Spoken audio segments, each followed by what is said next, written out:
Sajo Wataru, your regular high school kid who openly admits to being a stalker. In fact, the man sounds almost proud of this reputation as the entire school knows him as one. Now, believe it or not, Wataru's not the most popular guy. He's not amongst the popular dudes in school. He's just your average fricker who happens to drool over stalking frickers. The person he's stalking is Natsukawa Aika, the most popular girl in the entire school, and somehow tolerates him enough to not slap his cheeks across the face. Ashida K, their common friend, tries to talk some sense into him, asking him to stop doing what he does because it's technically illegal. Both of them are surprised when he actually agrees to leave her alone and doesn't elaborate on his cause. Even after class, he actively avoids her in the hallway despite Aika being the one to initiate the conversation. Dang, that was strangely effective. The entire class picks up on his strange behavior. Sajo continues to mind his own fracking business without fawning all over her, and this might be, in anime history, the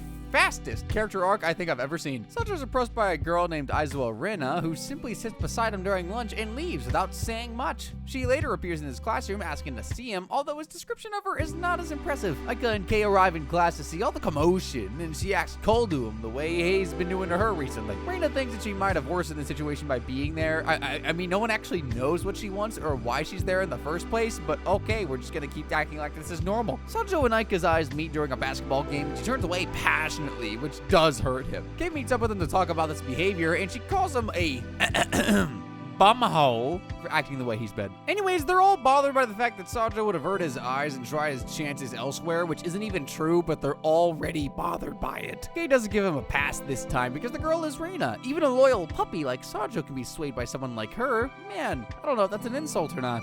Sajo's curious about this reputation around Reina, and Kei tells him that she's also a popular girl who's been known for her long relationship with a second-year dude. The relationship dates back to when Reina was a first-year student in middle school. She even has a photo of her and her boyfriend, and he looks like he kisses the teacher's bum every night to score straight A's. Sajo takes a detour to the dude's class to get a scope on him and notices the teacher's boy might have a crush on Aika. Reina takes notice further in her persuasion when she comes to visit him while he's talking with Aika and Kei. Ray then asks her about her recent breakup. Oh wow, no, just going in raw, I see. No shocker, everyone's surprised to hear this. They probably didn't know, and Aika tries to talk Ray out of it since it's not appropriate to ask. Ray insists on knowing, though, even more so now that Reina has her eyes set on Sajo. Reina plays along with this little interrogation session and tries to put the breakup on her, claiming that she probably had a trait that wasn't so good. Ray continues to add fire and insults her ex for being unlucky for losing someone like her, and then proceeds to call her lucky for finding someone like Sajo as her next potential partner. She keeps on saying sympathetic and passive-aggressive things that start to get on Reina's nerves. She grows tired of hearing this and asks her to stop bad-mouthing her ex before leaving the class. Sajo goes after her and bumps into a girl, who immediately runs in the other direction when she sees who she bumped into.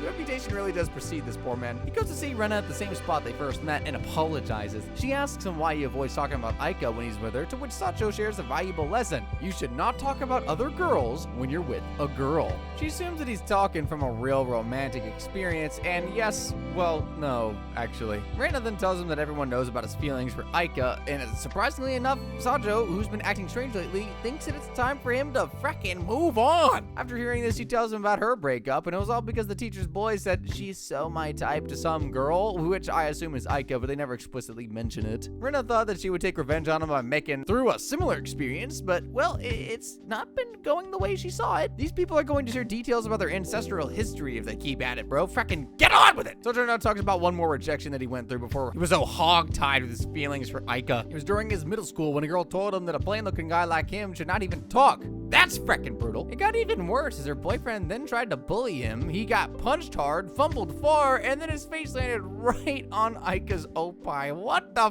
frick? How? She then assessed the situation and defended Sajo against the rude girl and her boyfriend. He just stood there obsessing over her as he saw nothing but a guardian angel. Turns out all that scenario was just in his head, but he noticed that she'd do that if it came down to it. The real reason is that she lent his hand to him, a sign of kindness so big that he fell in love over a hand. Reina is surprised, to say the least, and even more when he mentions how he became a fan of her afterwards. So Reina's thinking like, okay, so he feels like this. Why doesn't he want to date her after everything he's done? But nah, he hopes to support her from afar, hoping for her happiness. She also promises to leave them alone and let Rei breathe fresh air. She thinks Rena might have an ulterior motive. The talk of Sajo was so good that Aika and Rei catch Rena up with her ex-boyfriend. They made up with each other, and Rena sees them and gives them a little wink. Wait, what? Rei sympathizes with Sajo as he got rejected by not one, but 2 women at the same time. Well, around the same time anyway. They go on to check on him to see if he's doing all right, and apparently he's a lot better than before. Sajo takes this as a good memory and lesson rather than a rejection. Aika asks if he's actually okay with it, and Sajo clarifies he didn't have any intention to date Rena in the first place. We get to see the real mindset when he goes home and tells himself that Aika's way out of his league. There it is. So he gave up because he realized that she's out of his league, not that she doesn't like him. I'm not gonna overthink it, at least he's stopping anyways. It's as if he manifested her to his place because she rings the doorbell and completely catches him off guard. He welcomes her inside like any good host would, and she struggles to speak her reason for arrival. She asks him if something had happened to him since he'd been acting strange lately. Sajo suddenly makes a confession and asks her out, and she doesn't accept it, of course, and he casually shrugs her off, proving the point that he's had it with the rejection phase. He just wants to see her do good in life now. His older sister, Kaide, had been listening to him from outside and interrupted the conversation when it got too awkward. She acts surprised as if she didn't know that Aika was actually inside, and it works, it always does. He offers to walk her home, and on their way, he tells her that he's tired of being a stalker and looks forward to being more of a classmate and a human being, which is actually commendable. Good for him. Of course, she doesn't like it. He's just left in the lamppost wondering what the frick just happened. Well, you, sir, just encountered a tsundere. Man, these frickers keep multiplying. Rei tells Sajo that he's one of the main reasons why Aika doesn't have any female friends in the class. He was glued to her 24/7, which made the others stay away and just make conclusions on those two. Sajo thinks about it, and it's true. He was in the way without even realizing it, without even caring, actually. This leads him to believe that he should be supporting her in these trying times because he kind of caused these trying times to begin with. He's working on ideas for how he can fix the situation between him and Aika, and Shinomiya Rin then appears before him and asks if he was the one who startled her junior. He apologizes for his behavior, which makes her wonder if they had the wrong impression of him. He explains how he didn't want to startle the innocent little girl, to which Shinomiya tells him that the girl was actually his senior. She's also surprised to know that he knows her name, which he says is very popular amongst everyone since she's the chairman of the discipline committee. He tries to leave her after clarifying himself, but Shinomiya doesn't let him do so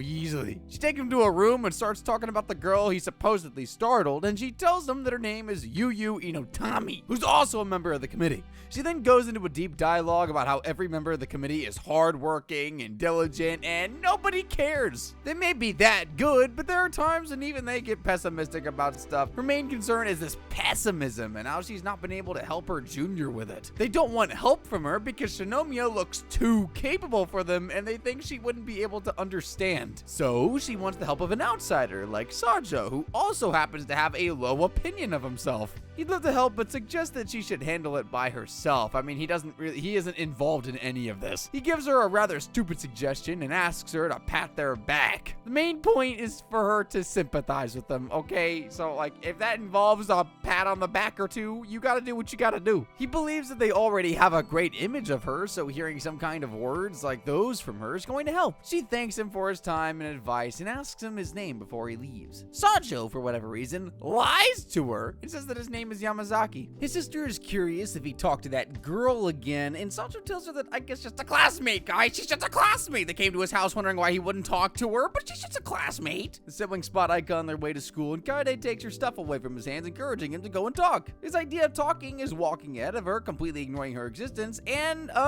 that's it. She tries to make some talk, but his dry replies aren't easy to build a conversation around. I feel that. As soon as they reach the school, Rei comes running to Sajo, informing them that Shinomiya is in their class and is totally pissed. Shinomiya doesn't waste time confronting him, and she already knows that he gave her a fake name. She expects to see him in the students' room during lunch break. The real Yamazaki locks him in a chokehold and is mad that Sajo sold his name out like that. Sajo fools him into thinking that he gave her that name, hoping something would spark something between Shinomiya and him. Sajo Sajo brings lunch for Shinomiya in the student's room, but he's not in any mood to apologize. Yunyu's there with them, and he even took the time to get lunch for her too. She doesn't take it though. Nothing new for our guy. He's used to these rejections. Shinomiya starts with the interrogation, which is exactly what this feels like, the room and the chairs, and he answers honestly. He didn't want someone like her, a member of the Morals and Disciplinary Committee, to know his name. Shinomiya has actually heard that someone would think the way he did. It doesn't change the fact that he sold his friend's name out, but then again, Yamazaki was delighted about it anyways. She's confused over how some students don't like their names to be known, yet some are totally okay with it. Sajo glances over to Yunyu, who is nodding her head as if she understands the reason. He asks her to explain, which scares the poor girl. He apologizes once again for frightening her. It feels like he's going to be doing that a lot.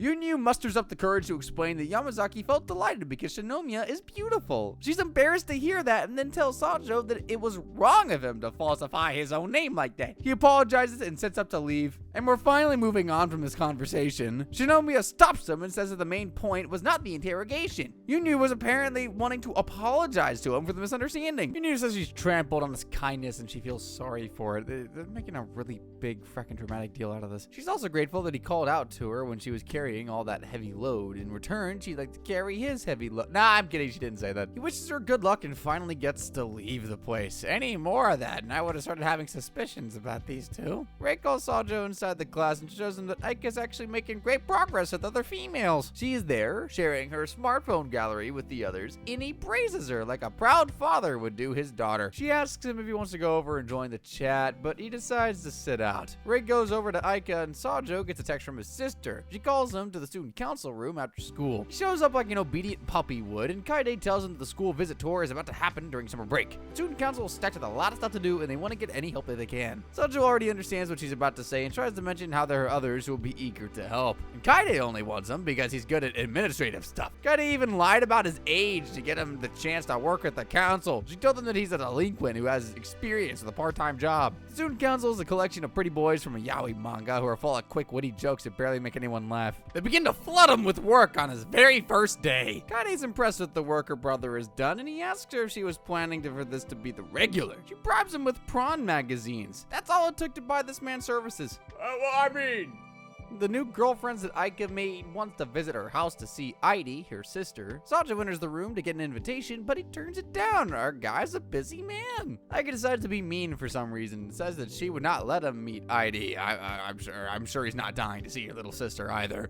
He doesn't say anything in protest and simply walks away. She catches up to him later to ask if he really wasn't going to her place. He was about to answer her, but then Shinomiya shows up. She has some business with our boy here. She takes him back to the interrogation room, this time to extend her thanks and then talk about a new problem. She wants to know his real opinion of Yu. And much like you said, Sajo did feel disappointed with her personality. Is it Yu or Yu? Yes. God dang it! He gives a really brutal assessment of the type of person Yu is, which probably made Shinomiya more worried than she's ever been. Completely unnecessary brutality. Just the way I like it! Was it me, or did y'all also miss that they were in their winter uniform till now?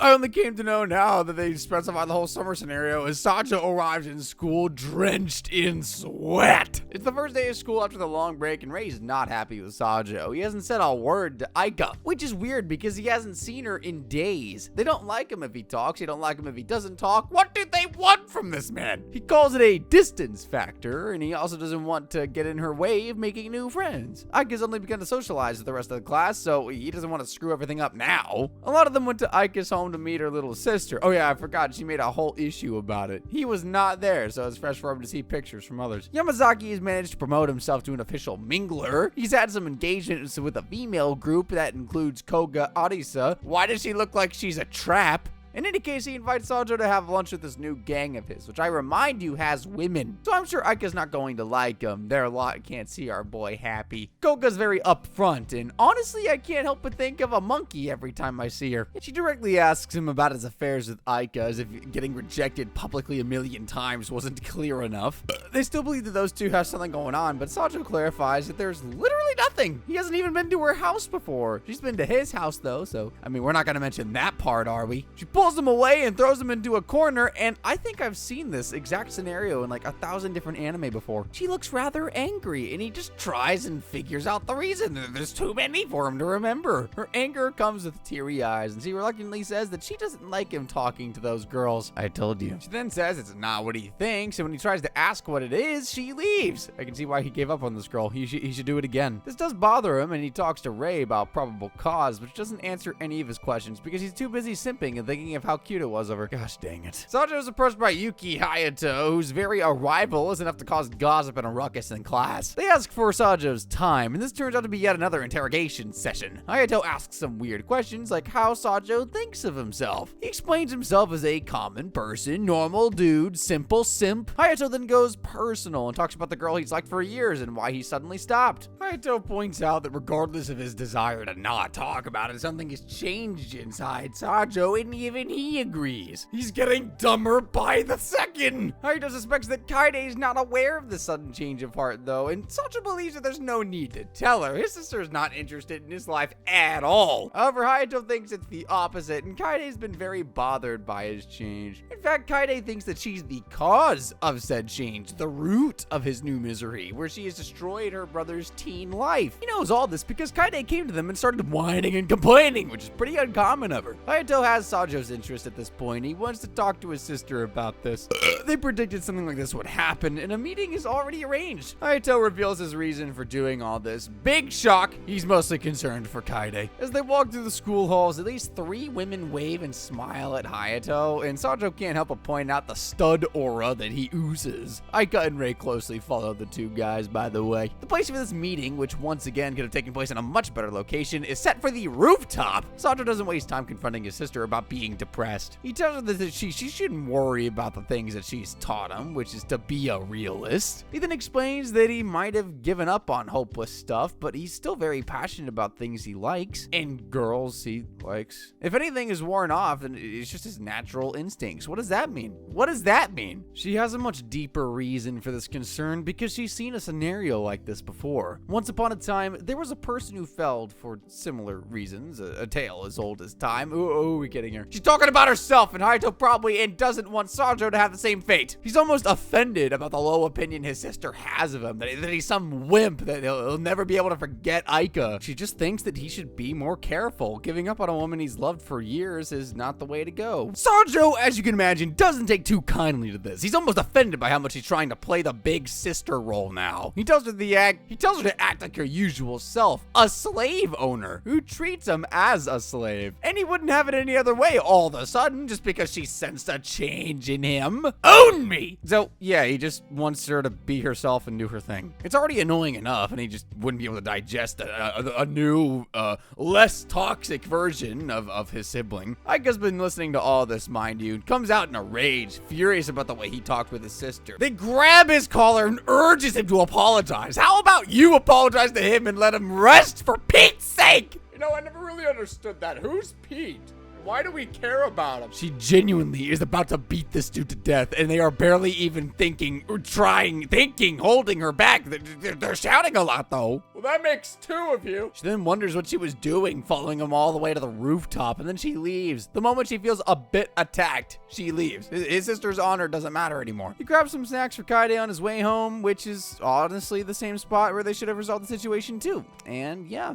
Rin and Aika are finally discussing the fact that Sajo's behavior has frustrated her and left her just frackin' dazed and confused. She doesn't understand why she's feeling like this in the first place. Let me tell you why, because you're the worst tsundere stereotype this season, bar none. Rin presents the idea that perhaps Sajo is the one person she is most compatible with, and Aika thinks otherwise. All he is a stalker and an annoying guy. And now that he stopped being a stalker, he's just annoying. If he's stalking, that also makes him annoying. What does this girl want, man? What do you want? I don't know. Join the club. Rin's point is that it's her time to make an effort, or let me do you one good. Don't make an effort at all! Sajo's being as respectful as he can to Aika after all this has happened, and she finds it weird as well. This guy might as well just not breathe at this point, man. She does try to talk with him later, but the man doesn't notice her. He simply stands up and leaves. He should keep doing that every time she comes near him. He gets some snacks from the store and finds a nice place to sit and enjoys lunch. The spot is nice, but he doesn't notice the group sitting across from him. Lady Sherlock Sherlock Holmes is back at it again with her robot-like questions. They don't find it polite that he just sat there without their permission. It's a common courtesy, or so she says. Yuyu is there too, and she invites them to sit with him. I forgot that she's secretly a fan of this guy now. She's holding a completely normal conversation this time without getting nervous or anxious, and Sajo's surprised to some extent and asks if she has a boyfriend or something like that. Mita Ayano is the newest addition to the Let's Bother Sajo club, and she's also a member of the committee and a childhood friend of Shinomiya. She doesn't like making introductions to Sajo, but is doing it for Yuyu's sake. I mean, you might as well say that directly instead of saying hello when you don't want to. Be dramatic! It's more entertaining! She thinks that boys like him are just perverts who want to take advantage of cute girls. And I'm surprised that she's not heard of this guy, the most loyal simp in class. The last thing he would do is go for someone else. But they do defend him. Yuyu says that Sajo is not like that, and Shinomiya calls him just a fracking chicken. He asks Shinomiya about the sudden change in Yuyu, and apparently it's all thanks to him and his words of confidence. The guy was honestly being too blunt and rude, but it worked. It worked. It wasn't too blunt for her, I guess. Sajo stares at her with a red face, proud that he was able to make a difference like that. I mean, his intentions weren't the best, but in the long run, it helped Yuyu get more comfortable with boys, so cool. All right, we take those. It wasn't just Yuyu that he helped. Shinomiya has found ways to open up with her juniors, all because of him. She only got to find out that he was Kaide's brother, the same Kaide that Shinomiya had been dealing with since they were fracking first years, and she was quite the troublemaker herself. Satsuki's having some trouble in class too. Sajo goes over to check on him, and his sister has been smothering him with text messages every 2 fracking seconds. She's trying to be a cute, caring little sister. Satsuki notices some pop-ups on his phone, and he asks if Sajo is his sister too. He mentions Kaide and how she literally treats him like a robot in school. They then begin discussions on Aika, and Satsuki makes it clear to him that he has his sights set on her. Sajo's slightly bothered when he says that, but doesn't see competition. In fact, he should be the one recommending Aika to Satsuki since she's such a wonderful girl. If it's going to be someone like Satsuki who surely seems worthy enough, then Sajo doesn't see a reason why he should interfere. He convinces himself that if Satsuki, who's already in the good books of Aika, is going the extra mile for her, then he should remain on the sidelines too. The teacher gives some notebooks to Sajo. He has to distribute them to his classmates. He notices Aika's name on the very front and asks Rin to do it instead. She asks why he wouldn't do it himself, but all he has to say is that he's in a rush. He tries his best to avoid Aika for the rest of the day and watches her walk home with Rin and the others. She suddenly appears behind him and doesn't know what to say. He asks her if she forgot something and she plays along with the excuse. What's funny is that they don't even pretend to have her fetch what she forgot. He simply offers to walk home together and she accepts in a heartbeat. Oh, never mind. They actually do go get what she left, except there's actually fracking nothing there. She just wanted to have a talk with him. She promised Ray that she would ask him what he does during lunch break, and oh no, she saw him with Shinomiya and the gang. She's about to ask him to stop seeing them. Not this, not again. He tells her that he has a spot in the inner courtyard where he sits and enjoys his lunch alone. She's very specific in asking who he eats lunch with, even when he says that there's fracking no one else. It's just him. She thinks that he should eat in a group together with everyone else and not alone. He then tells her that he's not alone and Shinomiya is there for company. Yes, a person who actually values his presence, unlike you! This, of course, doesn't sit right with Aika, whose mood is already ruined. She wants to know what relationship he has with this Shinomiya. He says that it's a normal senior-junior relationship, that Shinomiya is also a friend of his sister's. Aika can't say much about this and plays the victim card, where she makes it look like he isn't giving their friend circle enough attention. He doesn't have an immediate answer, except he thinks about his decision to stay away from her so that she can make new friends. He doesn't explain himself, simply dodges the question and leaves. Absolute Chad move there with non-Chad intentions. She comments on his hair, which has developed a dual color tone, and he has shades of both black and brown. He's hoping to stick to one color. He asks her opinion on which would suit him better, and she subtly hints that maybe black is the way to go. He goes to the store and only finds dark brown dye, and Kaida catches him using the dye and takes a chance to bully him to her heart's content. The term results are out, and average boy Sajo here is ranked 65th, which isn't too shabby, but then again, he should have gone for 4 ranks lower to 69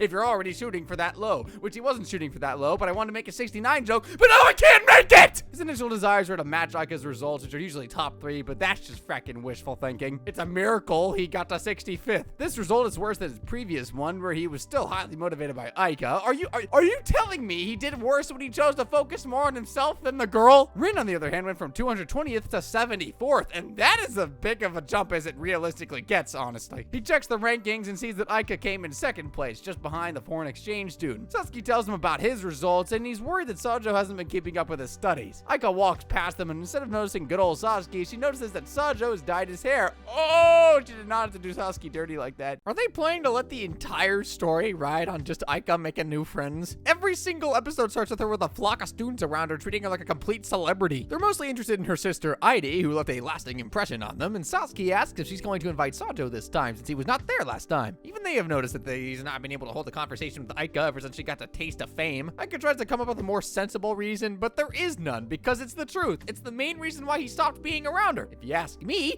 that was the best decision of his life. He notices some girls eyeing up Aika, and they're not clear with their intentions, and the blonde one, Marika, is quite defensive about him just calling them out like that. She announces herself as an aristocrat who looks more like a schoolgirl who falls victim to the ugly frackin', that fricker in hentai. He doesn't care though. Instead, Sanjo continues to make fun of her for shrieking like a chicken. Wait, do chickens shriek? They don't find him interesting enough to waste time there and leave. Aika asks Sanjo what the noise is about, and he just tells her that he had a little interesting bickering with strange people. What a way to describe them. Aika and Sanjo bump into each other on their way to school. Why does she ask him what he was doing there? Do you not see the uniform on the man's body? Ever care to think that he's trying to enter the school where he studies? He literally doesn't care about her and moves on to the simple greeting. Sanjo turns back once and saves her from being splashed by a car. He gets himself wet and has to change into a tracksuit. Aika doesn't even give him a small thanks. She does, though, hand him her handkerchief, although it's quite useless for how wet he is. Sanjo falls asleep without even dozing off once, and they just let him be. He wakes up during history class and notices that he has a bad headache going on. He stands up and tries to make his way to the infirmary, but Sanjo loses balance and falls down before he can even exit class. And it reminds him of an embarrassing moment when something similar happened. How often do you faint in class, dude? It was the same time that Aika came to his rescue and asked if he was alright when nobody else did. Is that why he obsesses over her? Come on, dude. How'd you get white-knighted like that, man? They take him to the infirmary where he falls asleep once again, and Rin and Aika head over to inquire, and the doctor tells him that he only has a fever, which is far better than the effects that they give him every single day. Frickin' what? The doctor just asked him if they wanted to see him, and the moment they go to see him, she sent them over to class. Like, what was the point? By the way, the dude is only pretending to sleep. That face is like way too obvious, man. He wakes up to a headache once again, but this time the doctor's there to make his bad health official. He's not sure how he got a fever, especially when he was completely fine this morning. Did that nap make him forget how wet he was? Phrasing. Aika can barely focus in class. All she can think about is Sanjo and if he's doing fine. I mean, considering the fact that he's not with her and he's not thinking about her, I'm sure he's doing great. In fact, he's never been better. Shinomiya comes searching for Sanjo, but Rin tells her about the unfortunate situation afoot. Shinomiya will let his sister know about this and will go to visit him too. All the while, Aika stares at her with a blank face. Yeah, get a good scan of your competition. She's a lot better than you. Aika and Rin finally get to visit him properly, and this time he is awake. He doesn't answer them when they call, which should have been a clue enough for them to leave him alone, but they go on and talk anyway. He has a particularly dead expression on his face. It's almost as if he's done with life and all. His head is still doing very badly, and he's barely able to stay up and keep his head straight. Aika tries to help him, but he yells. He doesn't want her to touch him and catches cold. They leave soon after, and Rin is quite excited that they got to see such a weak and vulnerable side of him. Do they not realize that Sakura Light is one of the main causes of this weakness? They bump into Shinomiya and Kaede, who are also on their way to pay Sojo a visit. Why do they join? Haven't they tortured them enough already? No! Shinomiya probably wanted some alone time too, but they just would not let her have it. Kaede is worried, but her questions feel more like an interrogation to him. Also, he lets both her and Shinomiya touch him without saying anything, which, yeah, take that, Aika. She tries to say something about it, but he just goes to sleep. I have to say, Sanjo's really impressed me, like, quite a lot in this episode. He misses school the next day, and the Aika duo decide to pay him a visit to his home. The man is just not safe anywhere from this virus! They were worried after he didn't reply to any of the texts sent to him in the group chat, so,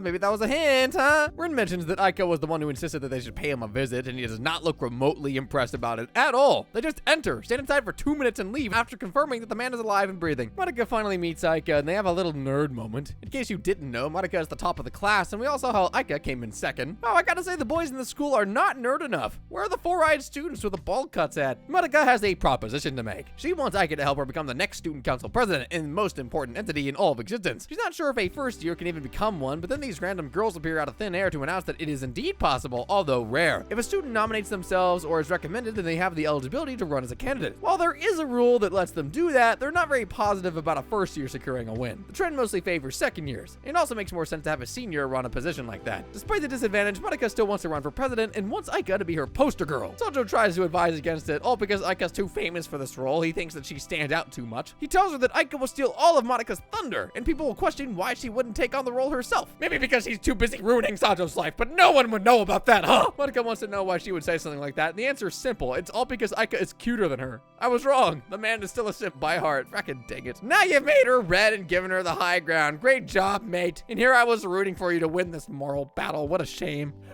Imagine having morals. Imagine not having a body. I don't understand how you can keep up with the same shtick for a year. I don't understand how you can't have a body for a year. It must suck. I don't understand being surpassed by SS rank recapper. I don't understand being offended by the same thing for a year. I don't understand you! That makes two of us? Sajo's thick skull is unable to keep up with maths lectures. He immediately leaves the class after it ends. And I have to say, he has more chemistry with Ren than he'll ever have with Aika. Everything about them just makes sense, you know? Just like now, how she teases him for being absolutely dumb. He's out in the cafeteria to have lunch and goes to his usual spot with Shinomiya and the gang, and the new Yu is there as well. I ain't no surprised over how cool Yu is with him. She treats him like a good guy, which is something that doesn't exist in Ayano's dictionary. They get straight to their point in making him offer to join the committee. Something tells me that there's a lot of reasons for her to ask that. I mean, you wouldn't look at Sajo and call him the perfect example of discipline and morals. Shinomiya herself is going to leave her position soon, and they also have not been able to recruit a male member for a while now. And she'd like the diversity. Ayano's not on board with this request, and she argues with Shinomiya, who doesn't really take her opinions seriously. She asks Sajo to think of this offer, and for starters, he's quite surprised to be so on demand. It's the first time in his life. His deep thought is interrupted by Yu, who takes his hand and sweetly asks him to join. I can see Aika as the new competition here. Shinomiya and Ayano do not like him being so friendly with Yu. He gets a good hair scratch. Is that it? Aika meets him in the hallway. He notices how ruffled his hair is. Huh? Did you just see him and start mending his hair just like that? Also, why are their faces so close? Stop this. I didn't sign up to see this. What did you sign up for? He just offered her some cash for her service. How can one be so dense? Although I'm on board with anything as long as their ship doesn't sail. The seniors gather up in the assembly for their big speech, including Shinomiya, who has all the boys in a trance. Sajo notices his sister waiting her turn, and she doesn't exactly look thrilled about it. The teacher asks if anyone wants to volunteer for a school visit during the summer break, and of course no one raises their voice. She makes some choices of her own based on those who do not have club activities, which also include Sajo and Aika. But she's not in a club? You'd think she'd be in like a literature club or something nerdy like that, but no actually. The selected few play rock, paper, scissors to determine who will show up for the school visit. And Sajo wins his round, but then he sees Aika lose hers, and then sees Sasuke offer to switch up with Tabata so that he can be with Aika. Rin doesn't like how Sajo takes his whole Sasuke-Aika partnership so normally. What is he supposed to do, cry about it? She calls him a loser for thinking that these two make a good pair. It bothers her that he could have taken Tabata's place since he's the only one who won against him. It could have been just Aika and Sajo, which is exactly why it shouldn't have happened. The two girls later catch up to get some drinks, and Rin suggests that it'd be good to invite Sajo during summer break. Look at her frowning as if she didn't want to hear that name. Sajo's busy working a part-time job in a bookstore, impressing his old boss with his management skills. He's in his apron, a complete redo into a part-time worker sweeping the front door. Sajo notices a bunch of teens bullying a kid and goes on to stop them. They clearly look a bit younger than him, but one of them is rad enough to ask Sajo if he wants to get beaten too. He helps the little boy up and they leave. I was at least expecting a showdown of some sort. Even the bullies for these guys are losers. This little boy turns out to be Junior Sasuke. Yeah, he does have that dork look to him now that I'm paying attention. His sister comes to pick him up and, oh, what the frick, Sister Sasuke's a baddie. What? Sajo tells her everything about how her brother was being clowned and how he swooped in to save him. And she thanks him with a gracious smile and bow. Of course, Sajo boy's hypnotized by this little gesture. He wonders if she is a college student, given how wonderful the young woman aura. What is a young woman aura? That's fracking creepy. Does he actually say that? And upon first inspection, you can kind of tell that she's a college student. He tells her to check if everything is in place and hands little Sasuke's backpack to her. She calls him a nice young man. And this must be the best day of Sasuke's summer break. I also know the worst is the day he sees Aika. So now Kaede is walking in with her casual clothes on, and she's surprised to see how well her brother's been doing since he got that job in the bookstore. He prepares her a cup of coffee like every younger sibling does, apparently. It's a curse they're born to. He wants to know about the school visit tour and how the progress has been. Apparently the discipline committee will be participating as well, so all of his fans, Shinomiya, Yu, Ayano, and Aika, will all be gathered at the same place. Kaede then asks him about his invitation to the disciplinary committee, and she's not interested in the invitation itself. She just wants to know what kind of relationship he shares with Shinomiya. So Sajo himself confirms that they have a brother-sister relationship, and isn't that frackin' whack? She then asks him if he plans to join, but of course she sees him more as a menace than as a member, so no, he's not. Kaede advises that he should join the student council instead, which is even more trouble and responsibility than the committee. Kaede only asks this because she doesn't want to leave the student council in incapable hands. She means to say the blonde first year who thinks it's as simple as playing house shouldn't be there. He doesn't understand how he's going to be any different, but Kaede believes in her brother's administrative abilities, the ones he developed by being a slave to her. She points his cup to him, which I must say is a real power move, and bluntly says that she is serious about the student council offer. Sajo's workplace becomes much better when the older sister Satsuki comes to pay him a visit. There's just something about this character that has so much innocence to it. It's just too good to be true. She has to be a freak in some way. She's there to properly thank him for his assistance the last time. She wanted to do it the same day, but was too flustered and went home. Relatable! She says that she lives near the house and didn't expect a used bookstore to be close by. Sajo's embarrassed to even have a conversation with her since she looks so mature. She turns red from his compliment because no one has ever said that to her, which is a certain surprise. Are the guys around her place freckin' dumb, dude? She's heard of this school and thinks it's cute to wear uniforms and attend school the way he does. Okay, is it me or is she already putting him in the brother zone? Well, actually, maybe not. The way she's shaking while admiring every word he says is kind of misleading. Is she dropping hints? I'm not one to know, am I? Like, even if they are, Sajo's certainly not smart enough to pick up on it. She also tells him that little Kota has been having a great time after being rescued. They're just freely playing outside. She leaves him with a small parting gift and she asks if she can return again. Why, of course. Even if he says you can't, please do. Anything that keeps Aika away. I'm legitimately scared for the future. Get in line. Wait, hold on. Is he out on a date? He's out on a date with her? How? When? This is everything I can ask for. You'll just throw this at me at the very start of the episode. You're just flinging trash so often my way, and then boom, golden dynamite. Golden dynamite?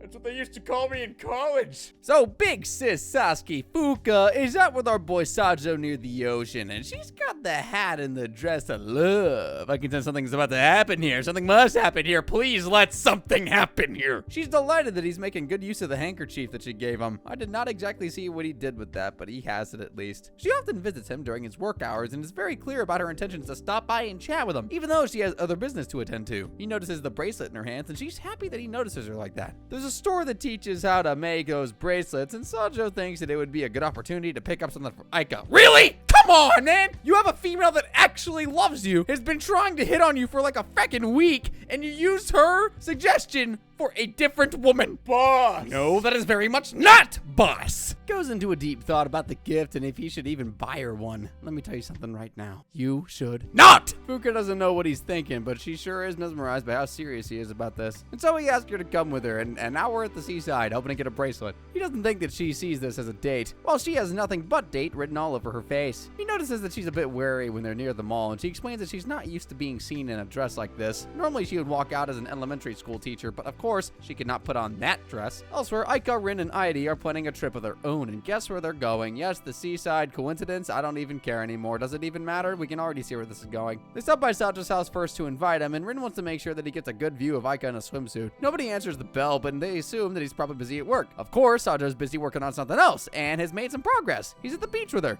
So very close to each other. Frackin' romance. She catches him spacing out and asks if he is looking for girls in swimsuits. Anyway, she tries to grab his elbow and accidentally presses her college maturity against it, and Sajo's low-key living the dream vacation right now. It's a good thing he didn't volunteer for a school visit. The store owner recognizes Fuka, and she turns red when asked if Sajo boy is her boyfriend. Take notice, Fricker, she didn't actually say no, it was you who had to clarify. The owner takes him through a different number of materials, and he doesn't really have an idea about literally any of them. She says that they should at least have something made after visiting the store, and she wants to go for a necklace this time, and Sajo's still not entirely sure about this idea. The owner is somehow able to tell that he's trying to give it to someone. He has that look on his face somehow. Take that look off your face and save this date, you moron. I guess Fuka's more of a moron as she doesn't even realize that it could be for another girl. Sure, she doesn't have a problem with this being a gift for a girl that he knows.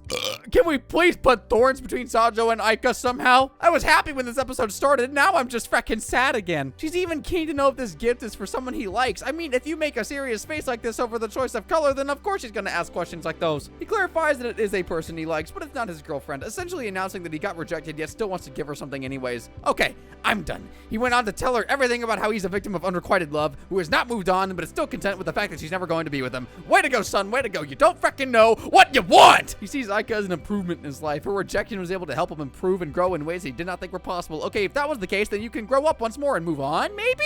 Like you said you have? He finally decides to give her a colored lighter, and that's the most random choice I think I could ever pick. Meanwhile, Kei and Aika are still at the beach playing with frackin' Irie. He sees a photograph of Fuka and her dad in the store, and for some reason, she's in a middle school uniform. He asks her if she has a younger sister who came here, but she says that's a picture that was frackin' taken recently when she came to visit with her dad. Oh, no. Oh, yes. You mean to tell me that the one decent female in this show It's a minor.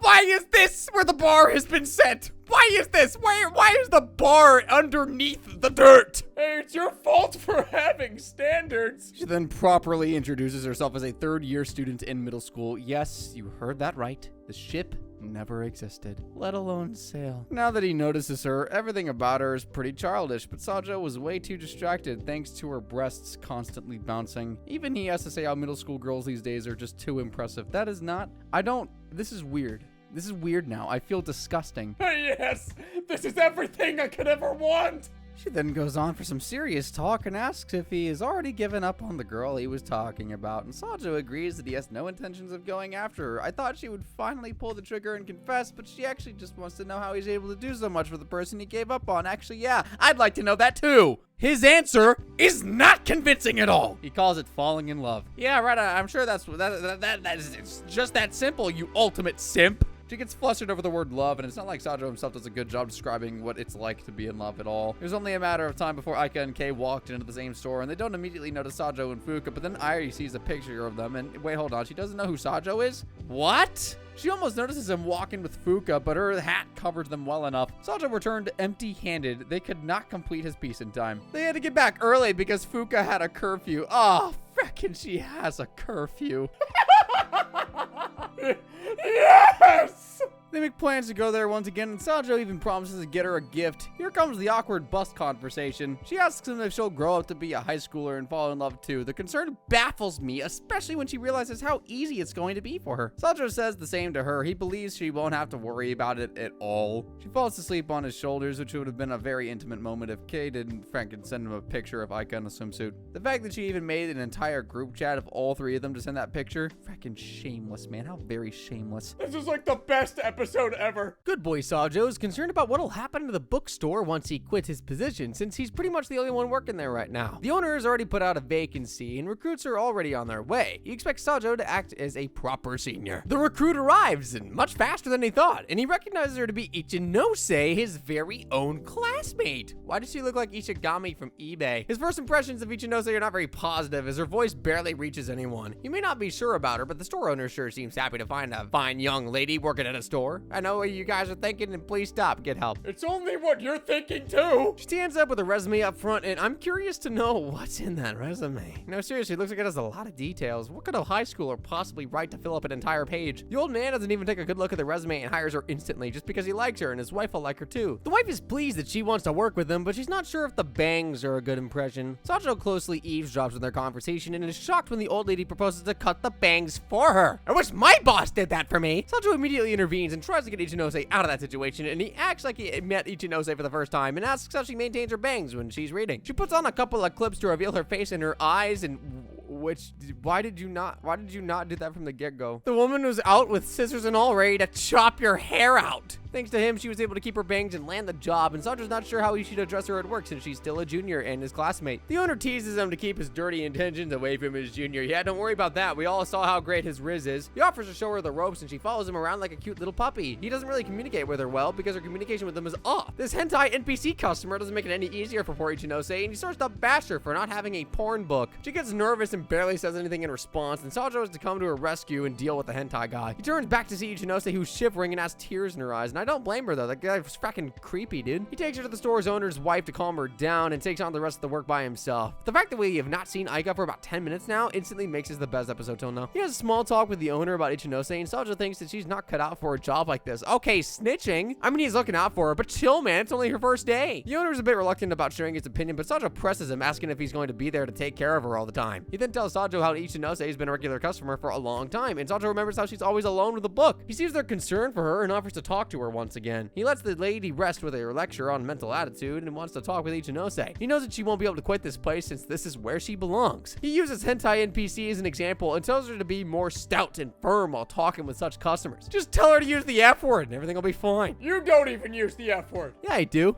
Say it. Frick! You son of a gun. His words are more flirty than motivational because she can't stop blushing over what he's saying. What's up, girl? What's so interesting about this motivational speech? Her face then turns from looking cute to extremely nervous. It's sad how you can't tell what she thinks about your opinion because she barely speaks. You can barely hear her, and it's always the same nervous expression no matter what he says. She then stands her ground and loudly says that she doesn't want to quit. Apparently, she understood what he was trying to do and wanted to continue no matter what. In fact, she understood it a bit too deeply because now she thinks he was trying to convince her to quit, which is exactly what he was trying to do. Sajo doesn't know how to tell her that he's also an employee and he can't force her to quit even if he wanted to. She bows to him and all, begging to let her keep the job, not aware of the fact that the old man would rather let Sajo go than her. The owner is most delighted by the news that Ichinose is going to stay, and I think he forgot that he's still the boss and it's his authority to decide who stays and who goes. But I mean, like, if the associate wants to leave, then you can't control them. He lets the two of them have the rest of the day off, all because his recent hire decided to not quit. Where do I sign up for the store? And Big Bro here is not sure about his relationship with his sister. He's worried that they're growing distant. His colleague Yuri tries to calm him down, but we all know she just wanted to play a move there. Kei invites Sajo to a video chat, knowing full well that Aika is in her PJs applying lotion on her legs. She immediately turns off her video, which is also the first question Sajo asks as soon as he joins. Kei wants to talk about his part-time job, and oh boy does he have a lot to share. He phrases himself in the absolute worst way possible, talking about how he made a new girl bow down to the ground for him. He has a hard time expressing what happened, and all the people Aika is like, frackin', you can talk to us. Can he? Really? Are you sure you're a better sport than Shinomiya? He explains everything to them, and now the big question, how is he going to handle her tomorrow, pops up. Kei thinks that she's not going to come to work after everything that has happened, and Aika thinks that it's just not his fault, and she should have been able to communicate better. Wait, what? She's sharing the same opinion as me? No, this can't be. How do they know I didn't like her character? This is a ploy. She also believes that it was reasonable of him to suggest firing her because he is her senior and she was not performing well. But he's also been there for literally one day. Kei sees the conversation developing and lies about taking a bath to leave the two at it. He continues by asking her about how she's been, and let me tell you, she's been out of your reach. They don't talk about much, and Aika cuts the phone after he asks why her video was off. He goes back to work and sees that Ichinose is already there, and this time she responds well to him, and Sajo can already notice a bit of a change in her. She does her job well, and he almost reaches his hand out to pat her head. She even deals with the customer like he told her to. Sajo's very impressed with how she was able to change in a literal day. He takes his time to make small talk with her while they're on break, and he asks her for the reason for a part-time job like this, and it's quite serious. She tells him that she wants to be independent. She wants to separate herself from her older brother, who is a member of the disciplinary committee. He's fairly surprised how she was dealing with some rather serious family issues, and to think that he was about to fire her. Sajo dodged a bullet, but then he listens to her actual reason, and well, she has a great relationship with her brother, but it only started going south after he brought a girl over. Oh boy. I find it incredibly hard to believe that his brother was able to bring over an oh, I see. That's why Yuri put her hand on him like that. She saw them kissing and now she wants to leave. His reaction is even more hilarious than the fact that she got so worked up over a measly kiss, dude. She describes Yuri being hunched over into her brother's lap like she used to be, so I'm sensing a degree of jealousy here. Sajo, on the other hand, can't possibly believe that the teddy bear-sized senpai is out here being a stud. He understands that she came to work this part-time job mostly because she wants to be away from her brother, whom she has no idea how to face, and they have a point. Imagine a person like her going over to talk with her brother about why he was Frenching another woman. It would definitely be a deep conversation. They might even have to go to Alabama for that one. Of course, he can't say anything about it since it's their personal business, so he decides to support her with this independent scheme. She does a fine job after completing one day without making mistakes, but the thought of dealing with customers still makes her nervous. Maybe confronting your brother about his adventures will help her gain some confidence. Just saying. This customer was only a matter of time, and when Fuka arrived, she was not very pleased to see that Sajo was working with another girl. Even Ichinose, who's built like she's in a fracking elementary school, is surprised to note that Fuka is a middle schooler. I like how Sajo instantly mentions that she's a middle schooler, getting all the confusion out of the way early. That's how the show should have done it! She might have had a foul expression when she first saw Ichinose, but other than that, the two girls get along well over their love of books. He even lets the girls have their fun while the shop doesn't have any customers. What a remarkable senior he is. What is this shop, though? Why are they making it look like Ichinose and Fuka are about to hide in the corner of a bookshelf and start kissing each other, man? I'm just saying. Sajo is happy that she found a friend to talk to, but he still needs some customers to arrive so that Ichinose can have more exposure. He then decides to act like a customer and help her gain some experience while they're free. And then she takes the practice too seriously and literally goes out to get the owner over a made-up request that he makes. That's like some serious level of dumbness. Fuka watches them closely, and she's quite impressed by how a part-time job can be. Fuka also plays the role of a customer, and her accent is, well, she starts by calling Ichinose a,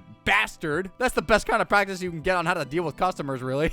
He then tells her that she is somewhat ready to take over the store activities, which will allow him to quit in peace. Ichinose doesn't look pleased about him quitting the job, though. He wonders why she would say something like that to him, and after a small chat with Aika, he comes to know that Ichinose doesn't have anyone to talk to. Even at home, the only person she can talk to is her brother, but then yeah, when the subject is about her brother's carnal desires, she doesn't really have much of a choice. He sympathizes over the lack of women friends that she has in class, all while serving his duty as his sister's personal waiter. She orders him to make him a cup of coffee. He just can't catch a break from being her lackey, man. Ichinose is still bothered by the things that are happening inside her house, like how she wanted to make a recipe for her brother, but then he gave that privilege to Yuri. She also notices that they have matching spoons of all things, which freaks her out. Wow, this girl just really doesn't want her brother to go out there and just be a man, does she? She sees the same recipe book while at work, but doesn't let it hinder her. Sajo is still helping her get to terms with her socialization skills, and confrontation day is here, y'all. It was just a matter of time before Big Ichinose came into the store to talk with her sister, but of course, Sajo's gonna have a huge say in this too. Gotta give him that main character spotlight. I'm still trying to figure out how he landed Yuri, though. He must have one fucking hell of a personality. He tries to talk with his sister who hides behind Sajo as soon as he calls out to her. Teddy Bear Ichinose asks Sajo to move out of the way, but then Ichinose is seeking his guard, so he can't just leave her be like that. He decides to take the two siblings to a cooler place and even helps them with some drinks and tissues. He also sits between them as if he's going to mediate the whole thing. And wait, what if they start getting too in-depth about their sibling relationship and say something that Sajo's not supposed to hear? You know what I'm talking about, man? Teddy Bear Ichinose is out here with a very direct and genuine proposal. He wants to cuddle and snooze with his high schooler sister like they used to, get back into their sibling groove. I really hope that they're talking from a teddy bear point of view, like not like a Ichinose doesn't want any of it, since that spot's now reserved for Yuri. And I know I'm being too obnoxious with the Alabama reference here, but the way they present this whole situation like really makes you wonder, man. The man is feckin' dead serious, though. He even opens his eyes for her, bending the laws of character design all for the sake of his sister. He also summoned Yuri to resolve the situation, but Sajo doesn't think it's gonna work out so well. They try to double team on poor Ichinose, and so this time Sajo sits right beside her. Why do they have to keep calling his lap the spot? They call my lap the yacht. Yuri's out here apologizing for taking her spot, and it's weird how they've given us a visual representation of what the spot is. Thank you, show. She also says it's too early for her to have a part-time job, so you'll have a problem with her making money too, huh? The audacity of her brother to say why she's stubborn. You know the reason. Look to your left. She has nothing to say, so Sajo asks him to listen to her once. How, though? She literally doesn't have anything to say in response. Then begins to talk on her behalf, talking about how great a help she's been in the bookstore, supposedly. They think it's cool and all, but he doesn't believe that she's doing this out of her own accord. According to him, Ichinose is a shy girl, so she must be forcing herself to do this. It's not his looks, not his personality. How'd this guy manage to land Yuri, dude? Yuri has the same opinion, but Sajo corrects him. He describes the situation as a choice that Ichinose made to let Teddy Guy and Yuri have their fun. He tells Teddy that it was wrong of him to think that his little sister will always be beside him, especially when he is behind Yuri now, pun intended. He asks them to be patient about her future and let her do a bit of explanation and exploration before jumping to their own conclusion. All that, and she still doesn't speak by herself. She only opens up to Sajo after the lovebirds leave. He doesn't share their opinion. Sajo believes that she genuinely enjoys doing her job, and not just because her brother's lap is occupied. This episode was basically Sajo hyping up Ichinose for things that she barely manages to do, all the while showing why her brother deserves all the cold treatment that he's been getting. There's a small bit with Aika here and there, but let's not talk about that. Very unnecessary. I think you're just in denial. I'm not in denial. I'm being a realist. Yo, legit, it's been 3 straight episodes since this guy talks about quitting, and somehow he's still in this store working. Fuka continues to visit him, and he continues to admire her features as she runs down the street waving at him with a big smile on her face. There must be some part inside this dude that just can't wait for her to get into high school, dude. Someone's projecting. Her relationship with Ichinose is improved, too. Must be confusing for Sajo to keep up with a high schooler that has no feckin' bust and a middle schooler who might just burst any time. He's right to be confused, though. Look at the height difference between these two. You would never be able to guess it right. He closely listens to the two girls talk about their book interests, new chapters, authors, their favorite sex positions, their favorite fruit, etc. Kaede is informed that he's currently looking after the younger Ichinose at work. He's surprised to know how she got to know that, which is, how is it surprising? Almost anyone inside the school could have told her about it. He's curious about her late hours at school, and she tells him about the shortage of manpower, even with the student council's help. So, of course, her slave brother is the only person she can count on now because Sajo is a freaking machine. He'll be able to do anything. She also makes the case that Shinomiya has been rather moody about his rejection, so he has to make up for it somehow. So then what was the point of rejecting if he was going to make it up? Do they have to make her do that pose to their legs? I'm trying to focus on the dialogue here. Don't try to deliberately distract me. I know what they're doing here. I'm experienced with how this works by this point. Are you? He has no counter argument against his sister, and even if he did, it wouldn't matter because why should it? He agrees to help the school when he can, and she then gives him a heads up that maybe Shinomiya will be personally glad that he decided to help, not just because he's her brother. His reaction is quite sweet, and she even lends him her number so the little lad can have his little talk. Even Shinomiya blushes to know that Sajo took his time to call her out of nowhere, and he then proposes that he could help her with the school visit.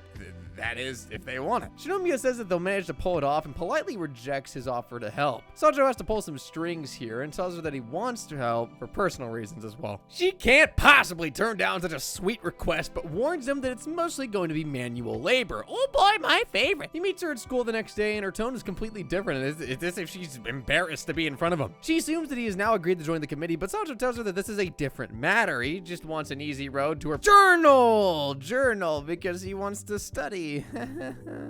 Ooh, and he got brother zoned as I say that. She warns him that he's not the only one of this volunteer gang. There are some uptight representatives from other classes that he has to keep up with. Talk about volunteers, of course, Aiko is going to. He sees her sitting near Sasaki and can't help but wonder how they look like a great couple. Yes, please keep thinking that and kick her out of your life. Just like, boom, let the door hit you on the way out. Sasaki's a bit startled to see Sajo standing outside the room. I bet the guy was not expecting such a competition. The entire committee is super happy to have him there, and it's not really a surprise because the committee is full of people he's helped before. Teddy Bear Sr., his hot girlfriend Yu, and whoever this was. Teddy Bear is most thankful to him for dealing with his sister and helping her grow from her having a brother complex. Sasuke is playing his cards as well, inviting Aika to watch a practice game for the soccer team. I'd assume he's on the soccer team and wants to flex some of his skills, probably. She declines his offer because she has to play with her little sister, which sounds like the most on-the-spot excuse that you can come up with. Look at his little puppy face. How can you reject him? Well, I don't know, but please do it again. She goes back to consoling him once again and thanks him for the invitation. This constant routine of turning down offers takes her back to a guilt trip. She compares herself to being a vacant, helpless person who felt privilege over rejecting social offers. She describes it as an obligation first, but gradually grows into it. She opens up about her reason for helping Sajo when she first met him, which was not an act of kindness. She did it just to validate herself. Poor deluded Sajo. He sure isn't being a realist right now. They also show a flashback of how Sajo confessed to her. She helped him and he approached her the very next day to say how he fell in love with her act of kindness, which was not even kindness to begin with. She turned him down and he was insistent on knowing her reasons, although she didn't tell him anything. He didn't give up though. He would keep following her around and try to offer her a degree of friendship in desperation. I mean, I'm being nice by calling it friendship, but dude was really only being a simp. She made it crystal clear that she didn't want anything to do with him, but the dude just would not give up, which you have to respect at least somewhat. People started to pick up on the rumors of a guy stalking her, and suddenly all they cared about was what she thought. She felt as if her burden was shared, so Sajo was even being used without him knowing. They met him once again in high school, which explained why he suddenly after middle school was over. The dude was preparing day and night so that he could get into the same school as her. The level of simpness is hitting a new bar here. Back to the present, Sasuke notices that Aika is looking for someone, and he assumes that it's him, but it seems like she's also noticed Sajo sitting outside the door. Sasuke doesn't have to be the world's greatest detective to figure out that she's looking for Sajo. He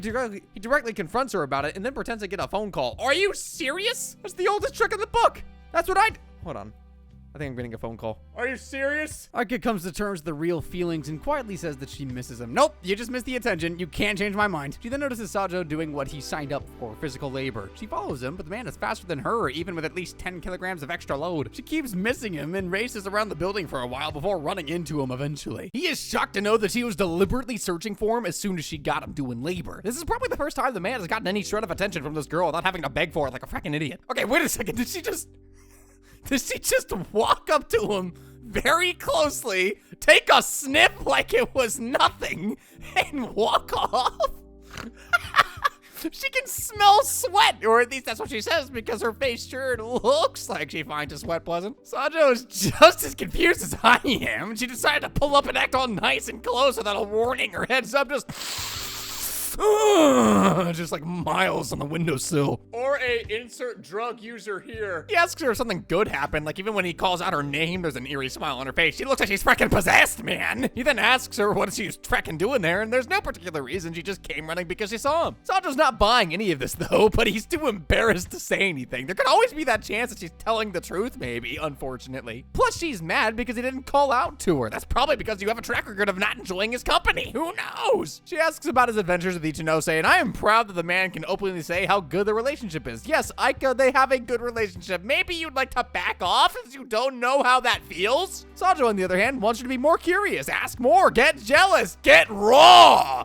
That would be the dream reaction. Somehow they talk about the photo that Kay sent with Aika in a swimsuit, and they want to make sure he doesn't have it. She tries to take his phone away, but gets even closer than she was before, and they have this whole moment of romance, none of which is pleasant to my eyes, and thank the heavens Kay interrupted them before something happened. The three catch up to talk after a long time, and Kay always curious about how he spent his summer holidays, and Sajo would love to share his story about how he went on a date with a middle schooler. Aika gives him space to sit down, and he explains that he is there to do the bidding of his owner. Slavery has not been easy for poor Sajo. He also seems bummed out about Shinomiya leaving him out of the tour guide staff, mostly because they're in search of highly capable guides, which implies that Sajo's not highly capable, despite everything he's done for them. Kei tries to fire him up. She tells him that he could totally replace Sasuke's place and act as a tour guide alongside Aika, but nope, not a good plan. Let the guy stick to labor. It suits him the most. Aika likes to smell his sweat, man. This smell his sweat to the very last drop. You can't encourage this. Normally, Aika would be puking all over the place over this proposition. She would at least make like 34 insults to her guy, but this time she wants him to join. She's eager for him to join. Fake! It feels like they somehow saw our recap and decided to develop his character in less than one episode. He says that it won't be possible. He's already owned by his sister, and someone like him might not be useful since he's barely done any club activities ever. She insists, even making a point for his assistance on the Ichinose front, but that's her though. This is you. Why should he be making exceptions here? Kei teases her for having an ulterior motive with Ichinose, but in any case, he won't be joining her. He may sound stupid at times, but Sajo's been taking W's for a while now. Aika doesn't have anything to persuade him, but she still makes sure that he's gonna come to school again so that they can meet. She specifically asks him for a get-together after the school visit. He would take the biggest W if he denied this offer, but of course,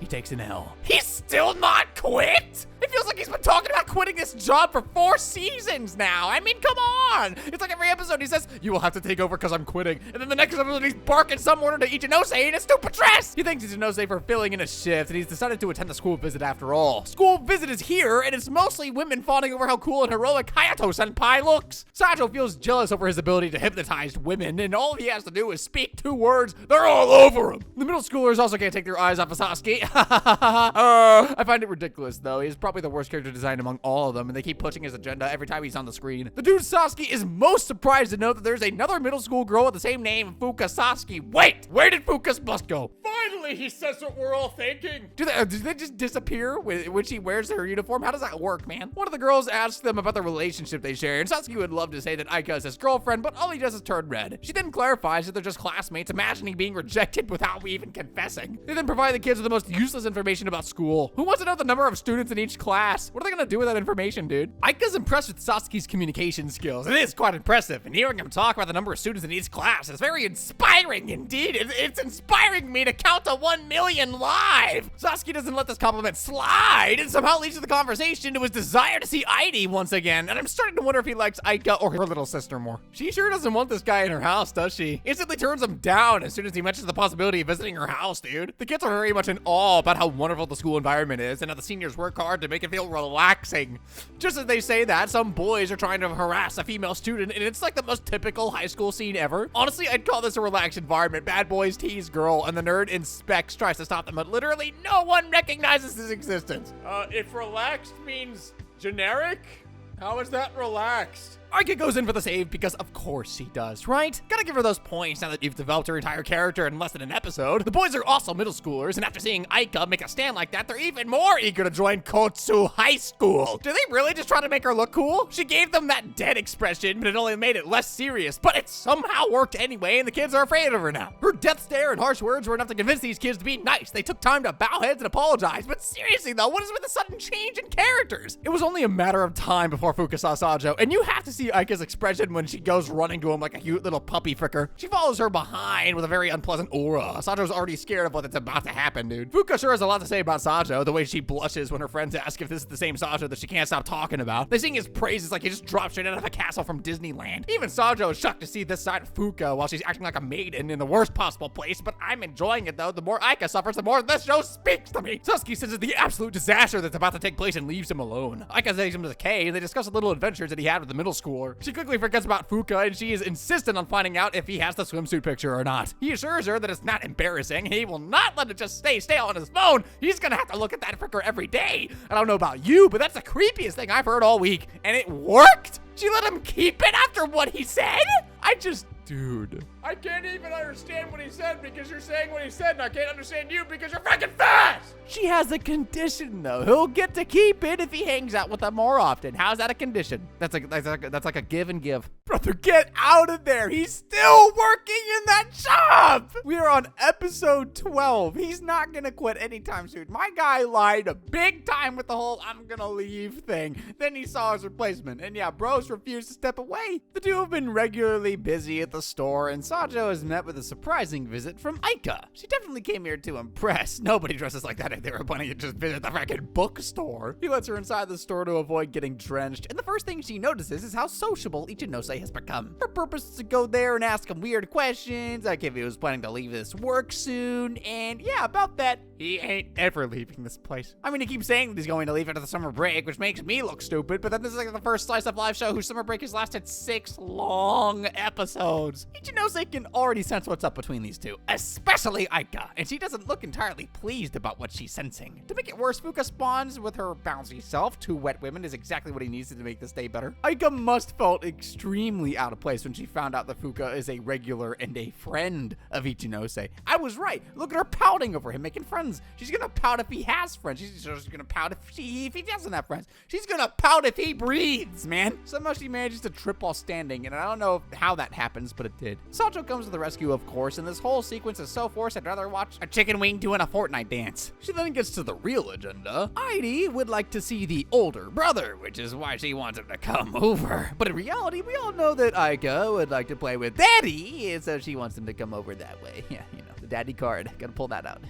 Moment's notice. Okay, Kay's there too. Maybe I was wrong, but she can't convince me that she called him there without some ulterior motive. Oh, look at little Irie. I didn't actually realize she was indeed cute. Never bothered to check out the kid. That came out weirder than I anticipated it to. You knew what you were doing. This is also the first time that she sees him, which proves the point that she hasn't actually met him, nor did she call him there. Aika just straight up lied about that part. The purpose of this visit was to help Aika get a horse ride on Sajo's belly. Instead, he gives Heidi a ride on his back. And the man passed out from giving a ride to her little sister. I don't think Sajo is well suited for Aika. If she starts riding him, it'll be a disaster. This is the first time Heidi has been so stubborn. If it was Sasuke or any other dude, and there have been a lot around here, she'd mostly read a book or stay quiet. I guess Sajo has a mojo specifically meant for the Natsuko household, so where's the mom? Kay thinks it's the younger sibling energy that's connecting these two, but I have a different theory. Can we please get her mom down here? Any plan that Aika had with Sajo is probably canceled in her mind. Poor guy's completely worn out by the time Heidi is done with her. Speaking of canceled. He's still being a simp, huh? Even after all this, he keeps thinking of what Aika would be like if she was as cheerful as her younger sister. They discuss the possibility of giving Heidi a beloved younger brother, and Sajo's the perfect candidate. Give her a horse ride on the day and a horse ride on the mom, and okay. What is wrong with me right now? Yeah, like you haven't even seen her. She's here! She's here! Speak of the angel and you shall be delivered one. This is not the first time that Mama Natsukawa has heard about Sajo. Aika often talks about him, so they're no stranger. And there goes her screen time. Well, all that buildup I just did for fracking nothing. You act like you haven't done that a million times at this point. Before they leave, Aika specifically mentions that he can stay longer next time, which means there's gonna be a next time. And Sajo's curious about these stories that her mother was talking about. I mean, if we look at the facts only then, I'm surprised she has not told her mother that she had a stalker in school, and this guy is that stalker! Why'd you say that last part like a Dr. Seuss book? I guess it's that she didn't particularly say anything special, and Kay leaves the two of them alone. I guess there's something special after all. How long is she going to escort him? She left her house in the daylight. It's already fracking night. Does this guy live in a different district? Instead of talking about these stories, he talks about her own story and how school has been rather fun lately. What she's getting at is very simple. He's pretty much made her high school fun because her middle school was pretty boring, mostly because he wasn't there with her. Now, if only you were smart enough to accept that sooner, I would not have hated you as much as I do currently. He still doesn't know that and apologizes for being unbearably annoying for such a long amount of time. You know, most would say it's the other way around. She says things like that for a moment and then says how she got more noticed once he stopped noticing her or like got out of her way. Somehow that's supposed to be a good thing because let's face it, the relationship between these two is starting to feel like nonsense, so everything is valid at this point. She gets a bit more direct this time about how the absence of a certain someone makes her fun incomplete. But then again, that same absence is what started her fun, so what's this woman trying to say here? He knows who this someone is and tries to explain his position, which he does very well. What is so wrong with this guy wanting to step out of her personal space? She doesn't take it well and drowns so deep in her conflicted emotions that she ends up saying she belongs where he is. I could go back and make fun of the scene for the next few hours, but no, I have things to do. Ha!